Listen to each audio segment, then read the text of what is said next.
Antes de começar este vídeo, algumas orientações importantes, porque vocês sabem, runner ajuda runner. Se inscreva, curta e compartilha. E agora bora pro vídeo!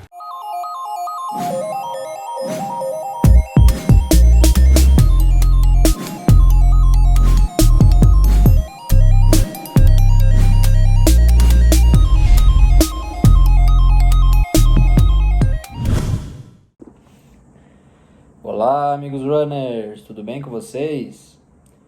Bom, galera, tem uma pauta que eu escrevi já tem um tempinho no meu bloco de notas, né? Que todas as ideias que eu tenho eu anoto no bloco de notas. E essa pauta eu demorei um pouco para fazer um vídeo, mas ela jamais poderia faltar num canal de ultramaratona, porque eu acho que eu estava esperando passar por uma BR-135, né? E concluir para poder falar com maior propriedade para vocês, né? E essa pauta seria o porquê você deve correr uma ultramaratona, né? Por que você deve passar por essa experiência, né? Muitos sempre falam de por que você deve correr uma maratona, né? Tem um maratonista famoso que ele fala, né? Se você quer correr, corra uma milha, né? Agora, se você quer mudar a sua vida, corra uma maratona, né? Então, eu vou fazer diferente, né? Um canal de ultramaratona. Eu vou falar o porquê você deve correr uma ultramaratona pelo menos uma vez na vida, né? E o que você sente, né? O que vai mudar na sua vida, né? Com a ultramaratona. Então, assim, eu elenquei 13 motivos, né? Eu tenho certeza que devem estar faltando alguns, e os que estiverem faltando, que vocês tiverem de ideia, deixem nos comentários, né? Que eu quero ler todos os comentários aí também, eu quero que complemente este vídeo, mas eu vou ler para vocês esses 13 motivos e vou tentar explicar da melhor maneira como eu sinto fazendo uma ultramaratona, como eu sinto fazendo um treino, que é algo para mim, assim, é uma paixão. A ultramaratona é uma paixão, os treinos, né? Esses tempos aí que eu fiquei com o pescoço travado aqui, eu fiquei muito preocupado de que não pudesse fazer uma das coisas assim que eu aprendi a amar mesmo, sabe? Estar ali em contato com a natureza, né? Estar ali somente consigo mesmo ali, sabe? É um negócio assim que é difícil de explicar. Só quem faz ultramaratona sabe do que eu estou falando. Bom, então a primeira delas, né, que essa eu acho que é uma das principais, seria que desafia os seus limites, né? A gente pensa, né, que o nosso limite, quando a gente começa a correr, é 10K. Aí depois, quando você faz 10K, você vê que o seu limite não era 10, o seu limite é 15. Aí depois é 21, aí depois é 42, né? E aí os que gostam da distância, né, que são poucos, não são muitos, eles começam a se desafiar. Então primeiro faz uns 50, depois faz uns 60, 70 e assim por diante. Então vai desafiando os seus limites. Isso é algo natural, né? Conforme você vai evoluindo, conforme você vai treinando, é natural que você vá aumentando as distâncias, né? O que não pode acontecer, que inclusive eu já fiz um vídeo aqui recente, é a questão de você simplesmente ultrapassar esses limites, né?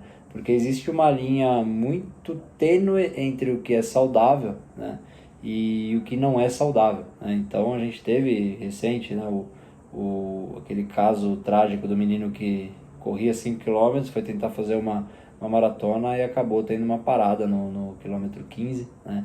Então, assim, a gente tem que desafiar os nossos limites, mas só que a gente tem que construir as bases para poder desafiar esses limites. A gente não pode simplesmente atacar o limite de uma vez só, que isso daí pode dar um grande problema, né? Então, a ultramaratona, ela desafia totalmente os limites, né? Quem faz uma vez quer aumentar a distância, né? Quer fazer mais. Então, a minha primeira ultramaratona foi 60, hoje eu tenho um 217, né? Então, e gostaria muito de fazer um 235, um 282, né? Vamos ver como é que vai ser aí mais pra frente. O segundo eu acho legal, acho muito legal, principalmente para quem tem uma espiritualidade grande, né? E E aí a pessoa sente muito isso, né? Você tem uma comunhão consigo mesmo e espiritual, né? Então você vai para um caminho da fé, né? Como é a BR-135. Ali você sente coisas que você nunca vai sentir em nenhum outro lugar, né? São coisas assim muito difíceis de explicar, né? Parece que você está ali junto com Deus, sabe? Parece que naquele momento ali conversando com ele, somente você e ele, assim, sabe? É um negócio difícil de explicar, né? E aí você tem essa comunhão consigo mesmo, sabe? Você consegue se entender, consegue, sabe? É algo difícil de explicar, sabe? Mas você consegue ali, sabe? Ficar somente você ali e junto com Deus é um negócio bem difícil de explicar. Eu tento explicar aqui para vocês, mas é algo que só quem tem uma espiritualidade grande, né, consegue entender. Eu me considero uma pessoa de espiritualidade, né? Então, quando eu vou para esses caminhos, eu sinto bastante coisa mesmo, sabe? Chega até emocionar o que a gente sente nesses caminhos assim sagrados, né? Então, e não só o caminho da fé, mas quando você vai em locais assim que você fica sozinho por muito tempo, né? Então você consegue ali pensar em várias coisas, né? Você sente a presença de Deus mesmo, um negócio muito bacana, sabe? O que acontece em ultramaratona. O terceiro, né? Como você está bastante tempo sozinho, então você tem tempo para resolver muitos problemas que antes você não tinha, né? Então, na BR-135 eu tive 51 horas e 49 minutos para pensar na minha vida, né? Para pensar nos meus problemas, para pensar no que eu poderia solucionar. Então, como você está consigo mesmo ali, e você não tem um celular ali do teu lado, você não tem, não está trabalhando, não está estudando, está somente você e você ali, então você tem esse tempo para você pensar, né? Os exemplos que eu estou dando aqui também é importante dizer que eu estou considerando a pessoa quando está sozinha, né? Fazendo Survivor, né? Ou mesmo quando está ali com o carro de apoio, mas o carro de apoio vai 3 km, 5 km ali na frente, tudo, né?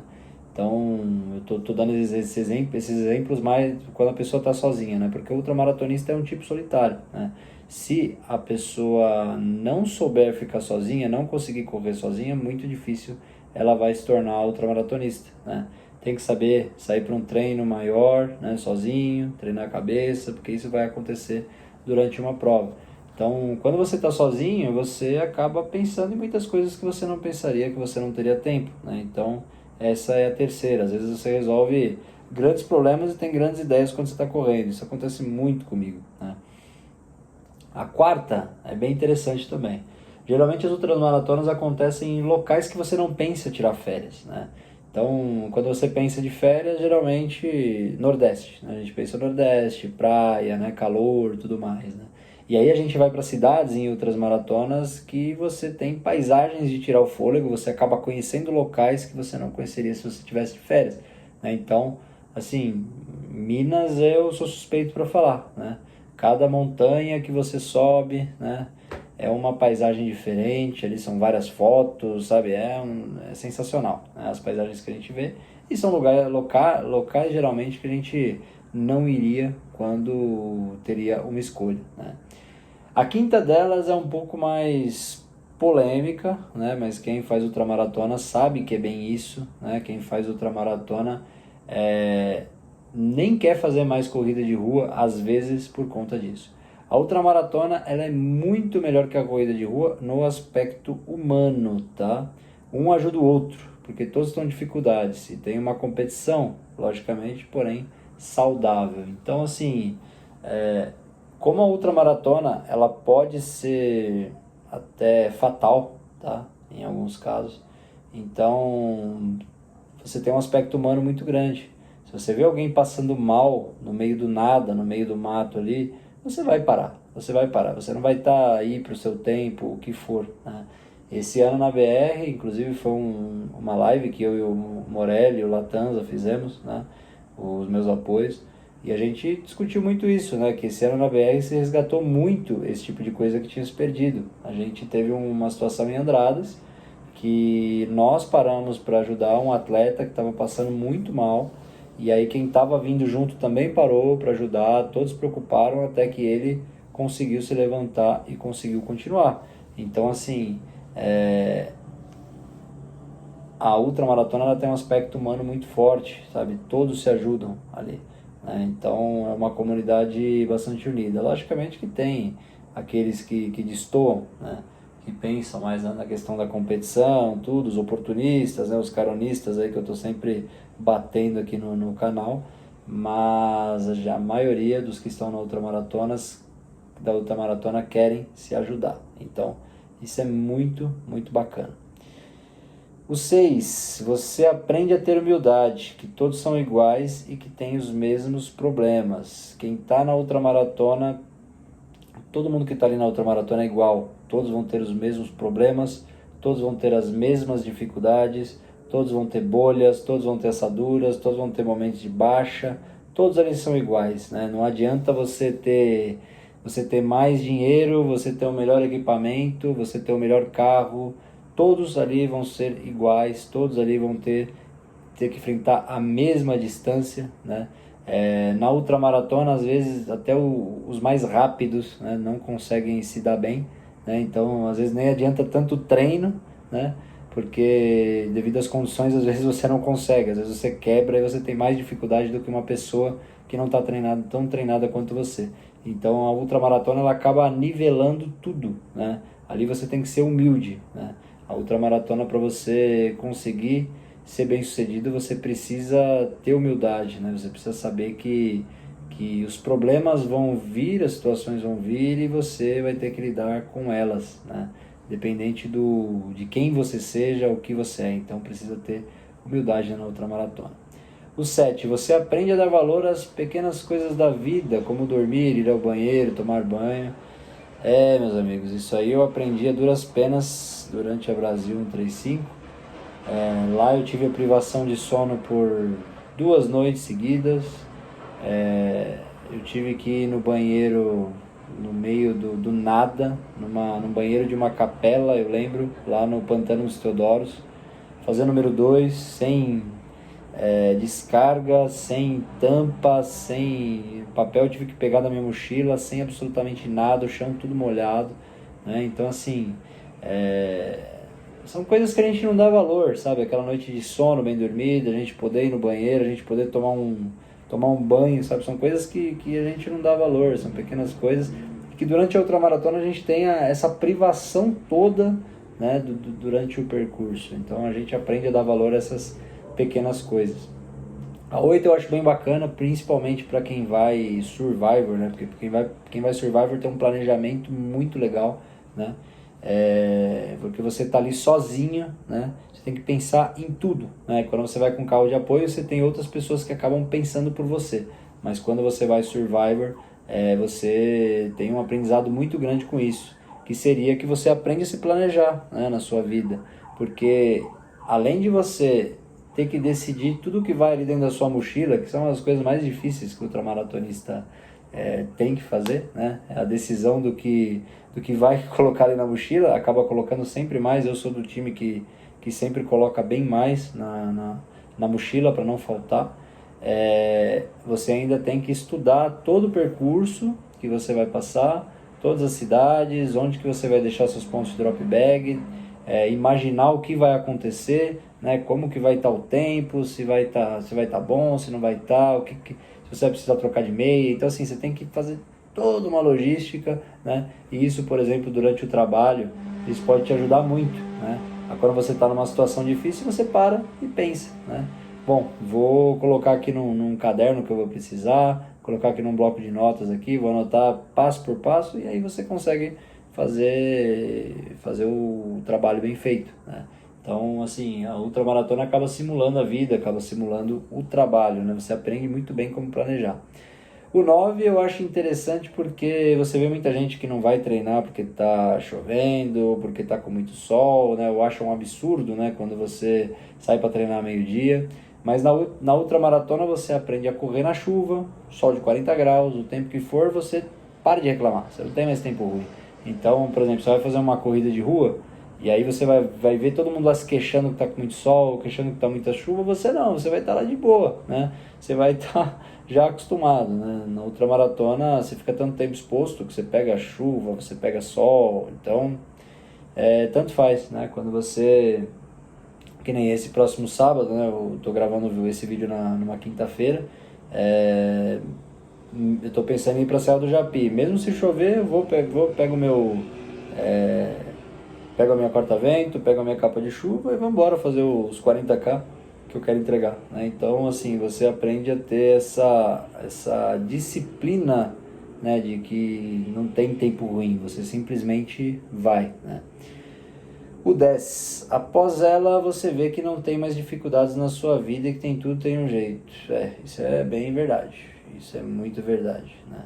Para quem passa uma BR-135, 51 horas e 49 minutos, 217 quilômetros, sendo que 82 quilômetros foram com calos debaixo do pé e sem poder correr, você vê que você não tem dificuldade nenhuma na vida. Se você consegue superar uma situação dessa, você vê que realmente você não tem dificuldade. Então, assim, você começa a encarar tarefas que antigamente seriam muito difíceis na sua vida, no seu trabalho, no seu estudo, com tranquilidade, né? Você fala assim, bom, eu já tive situações bem piores, né? Então isso daqui não é nada. Então você acaba não deixando a ansiedade tomar conta, não ficando muito preocupado. Então a ultramaratona te ajuda nisso, né? Você lembra que você teve momentos muito piores e que você conseguiu superar, né?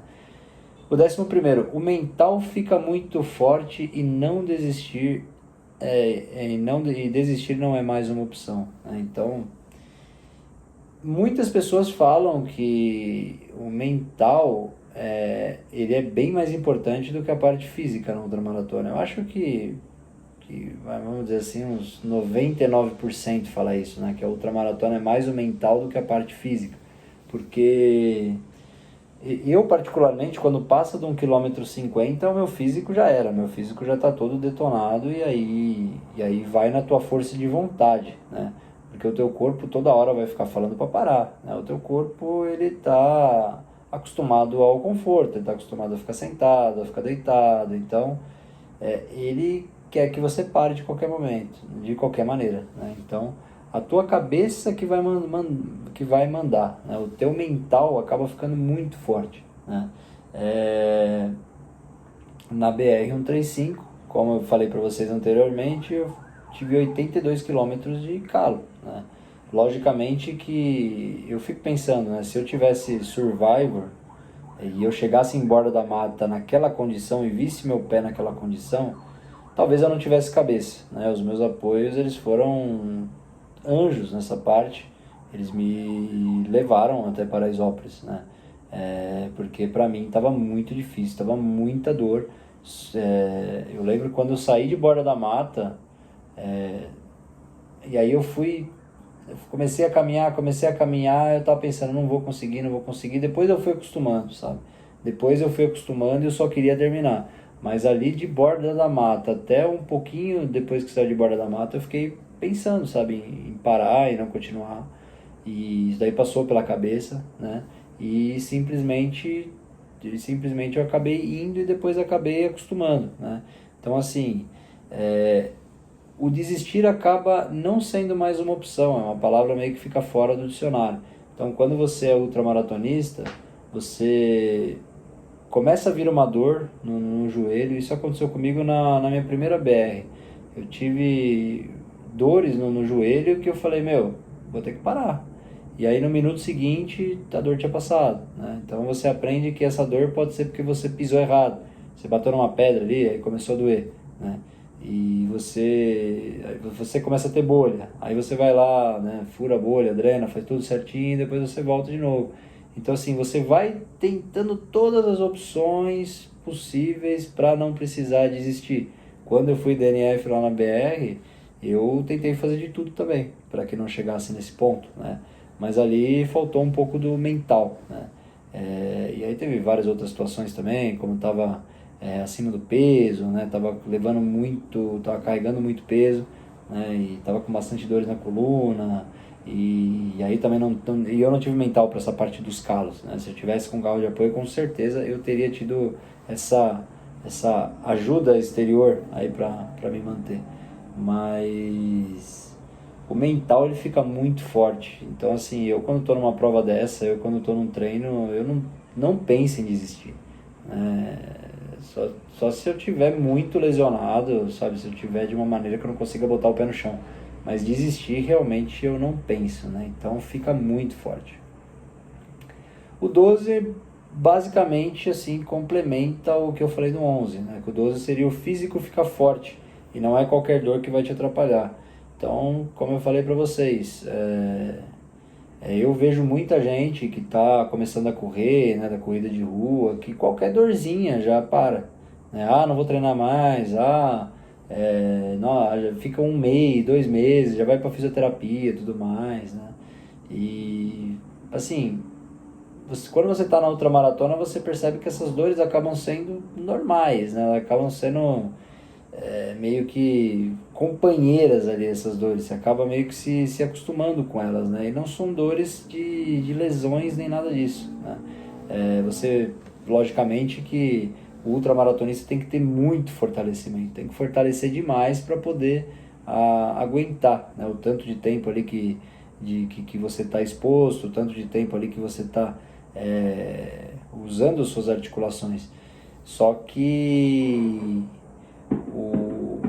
você acaba percebendo que nem toda dor você precisa simplesmente parar, né? Simplesmente ficar um tempo sem fazer nada, né? Então o teu físico fica muito forte, a tua percepção de dor acaba aumentando, né? Você acaba conhecendo muito bem o seu corpo, você vê que dependendo do que acontecer com o seu corpo, com as dores que você tiver, elas são dores comuns, né? Você sabe quando uma dor realmente ela é diferente, é uma dor que realmente você tem que ter um pouquinho mais de atenção, né? Como foi o caso aqui do meu pescoço recentemente, né? Que ainda tá me dando bastante problema, né? Então aqui eu vi que eu tive que ficar parado, né? Não tinha muito o que fazer. Então assim, você acaba vendo que algumas dores você já consegue jogar com ela, você já consegue se entender com a dor, vamos dizer assim, né? E a 13ª e última delas, essa é complicada de explicar, né? É muito difícil essa de colocar em palavras, né? Simplesmente não tem como explicar quando cruza a linha de chegada e você consegue entender. Bom, essa daqui é algo assim que às vezes eu pergunto aí para o pessoal nas lives, né? Se eles conseguem explicar, né, por que você faz uma ultramaratona, né? O que te leva a fazer uma ultramaratona? E são poucos que conseguem me responder algo, é muito difícil. A ultramaratona assim você simplesmente sente, né? Você simplesmente gosta daquilo, né? Você simplesmente, a gente até brinca, né? Paga para sofrer, né? Porque tem muita gente que fala assim, você ganhou quanto, tudo, né? A gente não ganhou nada, a gente vai lá porque simplesmente a gente gosta. Então, essa é muito difícil de explicar o porquê, né? Se eu fosse tentar colocar em palavras, eu simplesmente sinto que eu preciso disso, sabe? Então, eu tenho uma semana muito difícil, eu tenho uma semana muito pesada, né, no trabalho. Então, tem as horas de dedicação aqui do canal. E aí, quando chega o sábado de manhã, eu posso dormir 2 horas que seja só. Eu acordo bem disposto para ir correr, né? E quando eu tô ali correndo ali, sabe, eu tenho uma sensação assim de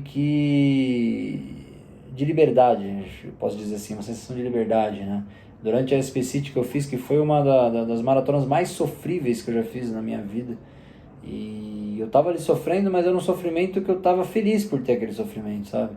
Era um sofrimento que eu sabia que ia acabar, mas eu sabia que ia acabar e que eu ia cruzar a linha de chegada e queria terminar, sabe? Então, é algo difícil, né? Quem estiver assistindo esse vídeo até o final, escutando o estagiário contar as experiências aí, deixa pra mim na descrição, né? Por que você é ultramaratonista, né? Por que você faz isso? Como que explica, né? Qual que é a sensação quando você cruza uma linha de chegada? Porque pra mim a sensação quando cruza uma linha de chegada é só dar vontade de chorar, sabe? Só dá vontade de chorar, só dá vontade de agradecer a Deus e que aquilo que foi cumprida aquela etapa, né? Então, você precisa fazer uma outra maratona para você saber. Então, assim, esse vídeo é para você fazer uma outra maratona. Então, essa 13ª, você que estiver assistindo até o final, você vai ter que fazer uma outra maratona para entender o que a gente sente, né? Então, assim, é muito mais do que uma meia maratona, do que uma maratona, né? Superar uma distância de ultramaratona é diferente, é algo assim surreal, sabe? Você sente que você pode fazer qualquer coisa na sua vida, né? Que, assim, até complementando alguns passos anteriores, né? Então, é basicamente isso. Bom, meus amigos, gostaria de que vocês falassem aí pra mim o que vocês acham que faltou, né? Eu tenho certeza que deve ter faltado alguma coisa aí nessa minha lista, nesses 13 motivos de por que você deve correr uma ultramaratona. E eu quero que vocês deixem aí também o que você sente quando você cruza uma linha de chegada e por que você faz ultramaratona, né? Isso é bem difícil de explicar, mas eu tenho certeza que algumas pessoas conseguem explicar, conseguem colocar em palavras aquilo que eu não consigo. Então é isso, meus amigos. Bom, por que? Esses são os motivos por que você deve correr uma ultramaratona. Um grande abraço para vocês.